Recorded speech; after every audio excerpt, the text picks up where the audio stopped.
ప్రభు నామమున అందరికీ వందనాలు తెలియజేస్తున్నాం. అందరికీ వందనాలు. దేవుని వాక్యాన్ని మనం అందరం కూడా విందాము. గత వారంలో చెప్పబడిన విధముగా యేసుక్రీస్తు ప్రభుల వారు సిలువకు ముందు పలికిన 7 మాటల్లో మనం ఇప్పటిదాకా ఎన్ని మాటలు విన్నామండి? ఎవరికి గుర్తుంది? యేసుక్రీస్తు ప్రభుల వారు సిలువ వేయబడక ముందు, ఎప్పుడు సిలువ వేయబడక ముందు యేసుక్రీస్తు ప్రభుల వారు 7 మాటలు చెప్పాడు. సిలువ వేయబడిన తర్వాత 7 మాటలు చెప్పాడు. సిలువ వేయబడక ముందు కూడా 7 మాటలు చెప్పడం జరిగింది. అందులో ప్రాముఖ్యమైనటువంటి విషయాలను మనం వింటూ ఉన్నాము.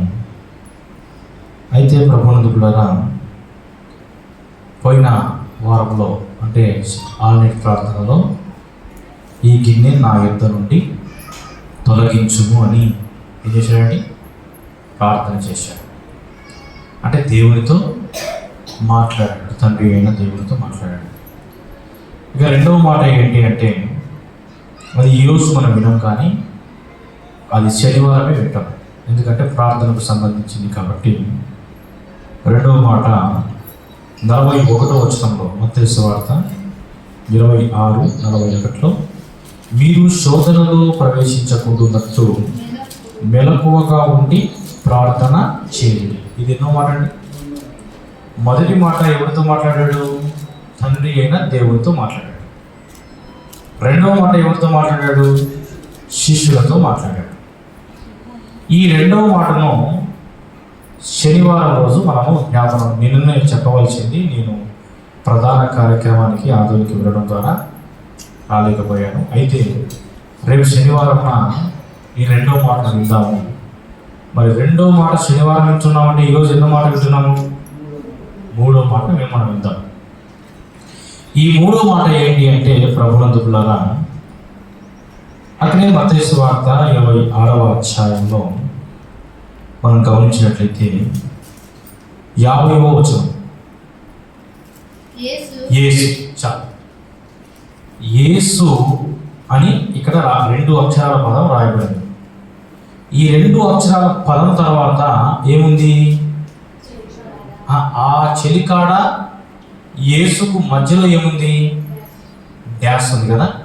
అంటే డ్యాష్ ఉంది అంటే ఆ మాట ఎవరు మాట్లాడుతున్నారు? యేసు ప్రభు మాట్లాడుతూ ఉన్నాడు. చెలికాడ అని రాయబడింది. చెలికాడ అనే మాట ఎవరి గురించి రాయబడింది? యూదాను గురించి రాయబడింది. ఇస్కరియోతు యూదాను గురించి. అంటే చెలికాడ తర్వాత డ్యాస్ ఉందా? యేసు తర్వాత డ్యాస్ ఉందా? చెలికాడ తర్వాత డ్యాస్ ఉన్నట్లయితే చెలికాడు మాట్లాడుతున్నట్లు. యేసు తర్వాత డ్యాస్ ఉందంటే యేసు మాట్లాడుతున్నాడు. ఎవరితో మాట్లాడుతూ ఉన్నాడు? చెలికాడు. ఆ చెలికాడు ఎవరు? చదువుకోండి. యేసు, చెలికాడా, నీవు చేయవచ్చినది చేయుము అని అతనితో చెప్పగా. ఇది ఎన్నో మాట అండి? 3వ మాట. ఈ 3వ మాటను మనం ఎంచుకున్నాం. ఈ రోజుల్లో చాలా మంది ఏం చేస్తారంటే, ప్రభునందులారా, అక్కడో వచనం ఇక్కడో వచనము సంబంధం లేని వచనాలు మనకు బైబిల్ క్లాసులలో కూడా ఉంటుంది. ఒక వచనంలో ఏమని రాయబడింది అంటే ఇదే మాటని. ఒక వచనంలో యేసు ఆ ముక్క పుచ్చుకొని నీవు చేయవలసినది చేయుము అంటాడు. అంతకుముందు ఒక వచనంలో ఏమని రాయబడిందంటే యూదా వెళ్ళి ఉరి పెట్టుకున్నాడు. ఏం పెట్టుకున్నాడు? ఊరేసుకున్నాడు. మరొక వచనం తీశాడు, పేపర్లు తిప్పేశాడు. మరొక మాటలో అతనికి ఏం కనబడిందంటే నీవు చేయవలసినది చేయుము అని రాయబడింది. ఏంటి మొదటిగా జరిగింది? యూదా ఉరి పెట్టుకున్నాడు. రెండవ పాయింట్లో ఏమని రాయబడింది? నీవు చేయవలసింది చేయమంటే ఏం చేయాలి? ఫస్ట్ పాయింట్లో ఏమని రాయబడింది? ఉరి పెట్టుకోవాలి. అంటే నువ్వు చేయవలసింది చేయాలంటే ఏం పెట్టుకోవాలి? ఊరి పెట్టుకోవాలి. ఇంకొక వచనం తీశాడు. ఆ వచనంలో రాయబడింది నీవు చేయవలసిన పనిని త్వరగా చేయి. చేయుము అని. ఏంటది? నీవు చేయవలసిన పనిని ఏం చేయమని? ఏ పని చేయాలి? రెండో పాయింట్లో చేయవలసిన పని. మొదటి పాయింట్లో ఉరి పెట్టుకుని నువ్వు చేయవలసిన పనిని చేయవలసిన పనిని త్వరగా చేయి. అయితే ప్రభునందుకులారా, అంటే ఈ మాటను చదవగానే నాకు మాట బైబిల్ క్లాసులో నాకు ఆ మాట గుర్తుకొచ్చింది. ప్రభునందుకులారా, ఇక్కడ మనం గమనించినట్లయితే చెలికాడ నీవు చేయవచ్చినది చేయుము. ఏం చేయాలంట? చేయవచ్చేది చేయుము. ఏం చేయాలనుకున్నాడు అసలు యూదా? ఏం చేయడానికి వచ్చాడు అసలు యూదా అనేది మనం ఈరోజు వినబోతూ ఉన్నాం. అసలు ప్రభునందుకులారా, ఇతని పేరేంటి? ఇతని పేరేంటండి? పేరేంటి? ఊరి పేరు నుంచి అడగట్లే. పేరేంటి? యూదా. యూదా అంటే అర్థం ఏంటి? దేవునికి స్తోత్రం. ఏంటంటే యూదా అంటే దేవునికి స్తోత్రం. ఇతని ప్రాంతం కెరియోతు అనేటువంటి ప్రాంతం నుండి వచ్చినవాడు ఇతను. ఏమండి? కెరియోతు అనేటువంటి ప్రాంతం నుండి వచ్చినవాడు కాబట్టి ఇతని ఊరి పేరు అంటే ఇతని ఊరితో పాటు పేరు కూడా, అంటే పేరుతో పాటు ఊరి పేరు కూడా యాడ్ చేశారు కెరియోతు నుంచి. ఇప్పుడు కొంతమంది పేర్లు ఉంటాయి కదా, మగ్దలేనే మరియా, ఇంటి పేరు కాదు అది.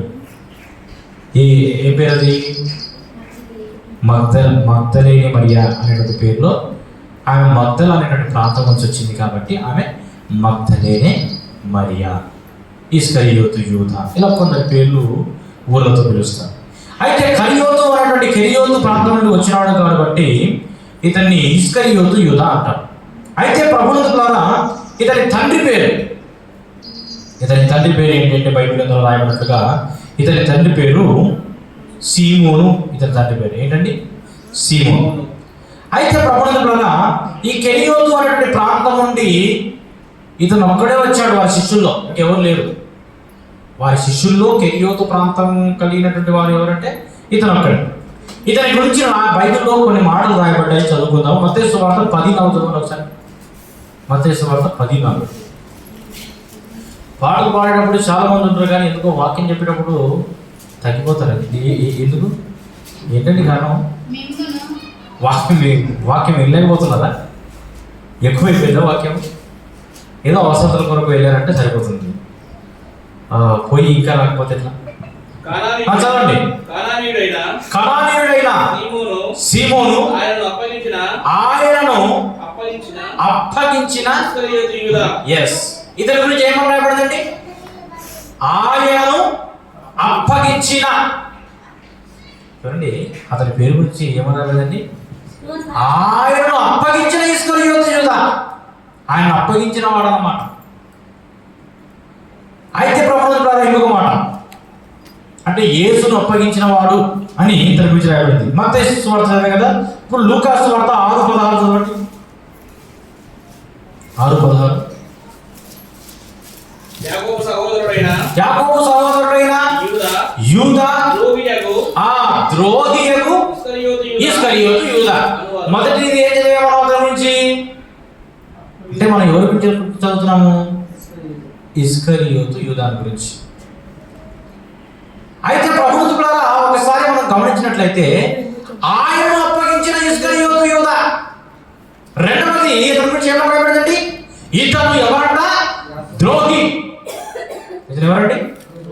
ద్రోహి. మూడవది యోహాను సువార్త 12.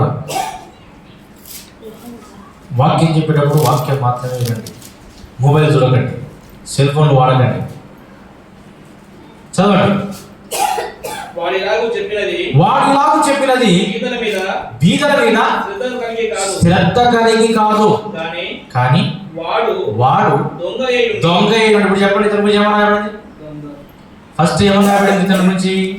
అతని గురించి ఇతను ఎవరో కాదు, క్రైస్తవుడే. మళ్ళీ క్రైస్తవులో కూడా ఈ రోజుల్లో చాలా మంది అన్య జనులు పేర్లు పెడుతున్నాడు. అన్య జనుల ద్వారా వాళ్ళు పేర్లు పెట్టించుకుంటున్నారు. ఇతను క్రైస్తవుడు అయినప్పటికీ క్రైస్తవుడు మాత్రమే కాదు, యేసుక్రీస్తు ప్రభుల వారి శిష్యుల్లో ఒకడు. అంటే శిష్యుడు, అంటే అదే అసిస్టెంట్ సేవకుల్లాగా. అంటే అసిస్టెంట్ సేవకులే ఇక. ఆయన అసిస్టెంట్లు ఎంతమంది ఉన్నారు? యేసు ప్రభుకి 12 మంది అసిస్టెంట్లు ఉన్నారు. ఆ అసిస్టెంట్లో అంటే సేవకుని, అంటే యేసు ప్రభు తర్వాత సేవకులు ఎవరు? యేసు ప్రభు దైవజనం అనుకున్నాం. యేసు ప్రభు తర్వాత ఎవరు సేవకులు? ఆ 12 మంది.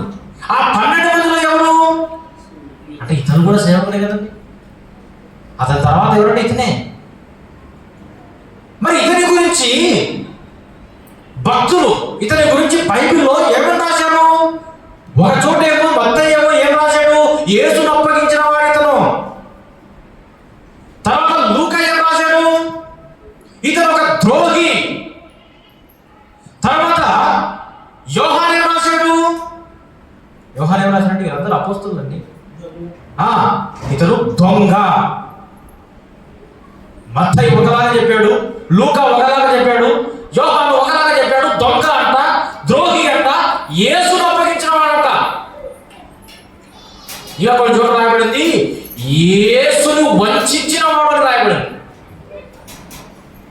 యేసును వంచి అప్పచెప్పిన వాడు అంటే ఏం చేసి? వంచన అంటే ఏంటి? వంచుట ఏంటని? మోసము చేసి ద్రోహం చేశాడు, వెన్నుపోటు పొడిచాడు. అతని మీద ఉన్న నమ్మకంతో, అతను ఒక శిష్యుడు అని చెప్పేసి అతని మీద నమ్మకంతో అతని ఆ 12 మంది శిష్యులు ఉన్నప్పటికీ అతను ఆల్రెడీ ఒక దొంగ. అతను ఆల్రెడీ ఏమండి? ఒక దొంగ. యేసు ప్రభు దగ్గర రాకముందు దొంగ అయిన వారికి కూడా యేసుక్రీస్తు ఏం చేయాలంటే దొంగ అయినప్పటికీ మార్పు చెందాడు అని, మారు మనసు పొందాడు అని, శిష్యుడిగా చేర్చబడ్డాడని దొంగ అయినటువంటి వారికి కూడా డబ్బు సంచిచ్చాడండి. ఏమి ఇచ్చాడండి? ట్రెజర్ పోస్ట్ ఇచ్చాడు. అంటే కదండి, ట్రెజర్ పోస్టే కదా. ట్రెజర్ పోస్ట్ ఇచ్చాడు. డబ్బులు లెక్క చేయాలి, డబ్బులు అతని దగ్గర పెట్టుకోవాలి. ఎంత నమ్మకంతో పెట్టాడండి యేసు ప్రభు. అటువంటి వాడు ప్రభునందులారా మరి యేసును అప్పగించిన వాడు. అటువంటి వాడు ద్రోహి, అటువంటి వాడు దొంగ.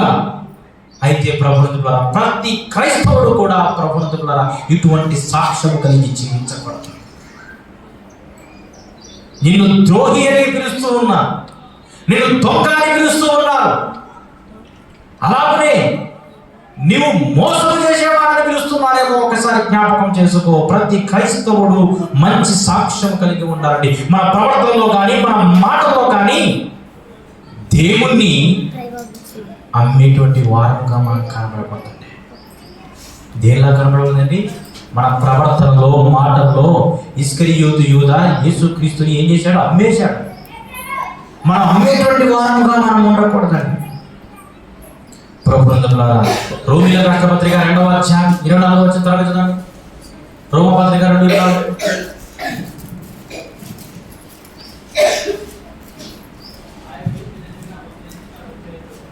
రాయబడిన ప్రకారం మిమ్మును బట్టియే కదా దేవుని నామము. ఏంటండి? మిమ్మును బట్టియే కదా దేవుని నామము అన్యజనుల మధ్య దూషించబడుతున్నది. ఇతని గురించి ద్రోహి అంటే, ఇతని గురించి అప్పగించిన వాడు అంటే, ఇతను దొంగ అని ఇతరులు తన గురించి మాట్లాడుకుంటూ ఉంటే క్రైస్తవుని యొక్క సాక్ష్యం ఎక్కడ మిగులుతుందండి? క్రైస్తవుని సాక్ష్యం రావుతుంది. అతని ప్రవర్తన సరిగా లేదు, అతని మాట సరిగా లేదు, అతని తీరు సరిగా లేదు. అతను తన ప్రవర్తన ఆ విధముగా జీవిస్తూ ఉన్నాడండి. అందును బట్టి ఏమంటాడండి రోమపత్రికలో? మిమ్మల్ని బట్టి. అన్యజనులు దేవుణ్ణి దూషిస్తున్నారంటే ఎవరిని బట్టి అంట? మిమ్ములను బట్టి. అంటే క్రైస్తవుని బట్టి. ఎవరికైనా ఏదైనా సువార్త చేద్దామంటే మీరు సరిగ్గా ఉన్నారన్న ప్రశ్న. ఎవరికైనా ఏదైనా దేవుని మాటలు చెబుతాము అంటే వాళ్ళు అంటారు, మరి ఫలానా వ్యక్తి ఇలా ఉన్నాడే, ఫలానా వ్యక్తి అలా ఉన్నాడే, మరి క్రైస్తవుడే మందిరానికి వచ్చేవాడే, మరి అతని నోట బూతులు రావచ్చా, అతని ప్రవర్తన సరిగ్గా లేదు కదా అని ఇవన్నీ మాటలు మనకు వినపడుతూ ఉంటే ప్రభువులారా క్రైస్తవులు ఎలా ఎదుగుతున్నారు? క్రైస్తవులు ఎలా పెరుగుతారు? మిమ్మల్ని బట్టియే నా నామము దూషించబడుతుంది అంటూ ఉన్నారు. అంటే ఇస్కరియోతు యూదా యేసుక్రీస్తు ప్రభువుని భౌతికంగా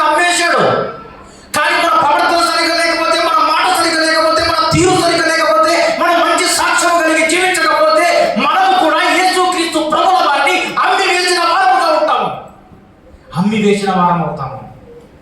బైబిల్ గ్రంథంలో ఒక మాట రాయబడింది. సామెతల గ్రంథం 23 వచ్చిందండి. సామెతలు 23 సామెతలు 23 త్వరగా.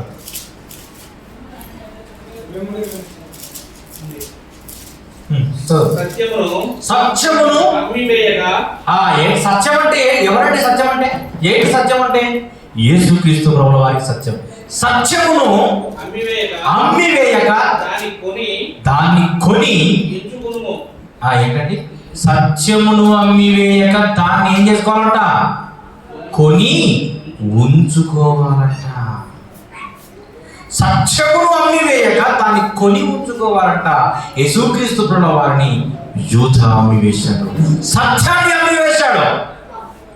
యేసుక్రీస్తు ప్రభుల యొక్క బాడీని కాదు, యేసుక్రీస్తు ప్రభుల వారి యొక్క కేవలం శరీరాన్ని మాత్రమే కాదు, యేసుక్రీస్తు ప్రభుల వారిని అంటే ఇస్కరియోతు యూదా అమ్మివేసింది ఏంటి అంటే సత్యమును, నిజాన్ని అమ్మివేశాడు. అసలు ఎందుకు అమ్మివేశాడు అనేది మనం ఈరోజు వినబోతూ ఉన్నాం. ఎందుకు యేసుక్రీస్తు ప్రభుల వారు ఆ మాట చెలికాడా నీవు చేయలేది ఏదో త్వరగా చేయమని ఎందుకు? ప్రభువుల కొన్ని పాయింట్లు మనం తెలుసుకొని మనం ముగించుకుందాం. అయితే ప్రభువుల ఎందుకు ఇస్కరియోతు యూదా యేసు ప్రభుని అమ్మాలనుకున్నాడు? ప్రభువుల మనం గమనించినట్లయితే యోహాను సువార్త 12వ అధ్యాయం 6వ వచనం చదువుతుంది.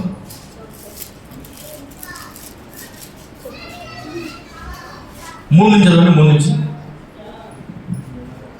అప్పుడు మరియా మిక్కిలి విలువ గల అత్తరు ఒక సేవకుల ఎత్తు తీసుకుని యేసు పాదములకు పూజి తన తలవెంట్రుకలతో ఆయన పాదములు తుడిచారు. ఇల్లు ఆ అత్తరు వాసనతో నిండేది. ఆయన శిష్యుల్లో ఒకడు అనగా ఆయనను అప్పగింపనై ఉన్న ఇస్కరియోతు యూదా ఒక స్త్రీ ఏం చేసింది? యేసుక్రీస్తు ప్రభుల వారిని ఏం చేసిందండి? అత్తరుతో ఆయన ఏం చేసిందండి? యేసు పాదములకు పూసి తన తల వెంట్రుకలతో ఆయన పాదమును తుడిచింది. తర్వాత ఇల్లు అత్తర వాసనతో అంతా కూడా నిండిపోయింది. నిండిపోయిన తర్వాత ఆయన శిష్యుల్లో ఒకడు ఎవరంట? ఆయన శిష్యుల్లో ఒకడు ఎవరైనా ఆయనను అప్పగింపనై ఉన్న ఇస్కరియోతు యూదా. ఆయన అప్పగింపనై ఉన్న ఇస్కరియోతు యూదా ఏమంటాడండి? ఎంత మంచి మాట అంటాడు. చదవనమాట చదవండి. ఈ అత్తరు ఎందుకు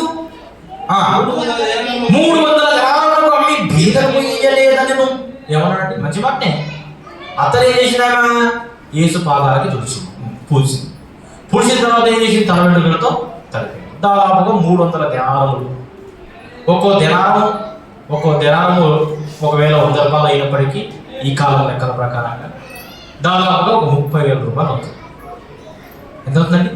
30,000 రూపాయలు అవుతుంది. అయితే ఆ డబ్బును వృధా చేసింది అని ఆమె గురించి శిష్యుల్లో ఒకడు సనుగుతున్నాడంట. ఆయన ఎవరో కాదంట. ఎవరంట ఆయన? ఇస్కరియు ఆయన అప్పగించనయున్న ఇస్కరియోతు యూదా. చూడండి ప్రభువుల ఆయన అప్పగించనయున్న ఇస్కరియోతు యూదా అంటున్నాడు. ఈ అక్కడ ఎందుకు ఇంత వేస్ట్ చేసిందేనా? ఇదే ఒకవేళ అమ్మింటే బీదలకు పంచిపెట్టేవారం కదా, బీదలకు సహాయం చేసేటువంటి వారం కదా అని చెప్పేసి ఇస్కరియోతు యూదా అంటున్నాడు. మంచి మాట కదండి, మంచి మాటే కదా. కానీ ప్రభువులారా అతని నోటి నుంచి వచ్చిన మాట మంచిదే కావచ్చు, కానీ అతను మాట్లాడుతున్న ఉద్దేశము అంటే అతను ఏ ఉద్దేశముతో మాట్లాడుతున్నాడంటే కింద అన్నమాట. ఆడవచ్చు వాడు ఇలాగ చెప్పినది బీదల మీద శ్రద్ధ కలిగి కాదు. అప్పుడేమన్నాడు? ఇది ఎందుకు ఇంత వేస్ట్ చేస్తుంది ఈమె, ఈ అతను వేస్ట్ చేసే బదులు ఇది అమ్మేసి పేదలకు ఇచ్చేది ఎంత బాగుండు అని అప్పుడు అన్నాడు. కానీ ఆ మాట అనింది బీదల మీద ఆయనకి శ్రద్ధ లేదు. ఎందుకు శ్రద్ధ లేదంట? చదవండి. వాడు దొంగ అయ్యుండి, దొంగకి బీదల మీద శ్రద్ధ కలుగుతుందండి? చెప్పండి. దొంగలకి బీదల మీద శ్రద్ధ కలుగుతుందా? ఏ మాత్రం కూడా శ్రద్ధ కలుగు. నువ్వు ఎవరికి ఎటువంటి సహాయం చేయవు. ఒకవేళ సహాయం చేయాలి అని చెప్పేసి నువ్వు ఇతరులకు చెప్పావు అంటే సహాయం చేయాలి అని ఇతరులకు నువ్వు చెప్పావు అంటే నువ్వేం చేయాలి? ముందు నీవు సహాయం చేసేటువంటి వాడిగా, సహాయం చేయవాడిగా నువ్వు ఉండాలి. ఇతరులకు సహాయం చేసేవాడు కాదు. ఇతరులకేమి పేదల మీద ప్రేమ లేదు, పేదల మీద అంత శ్రద్ధ లేదు.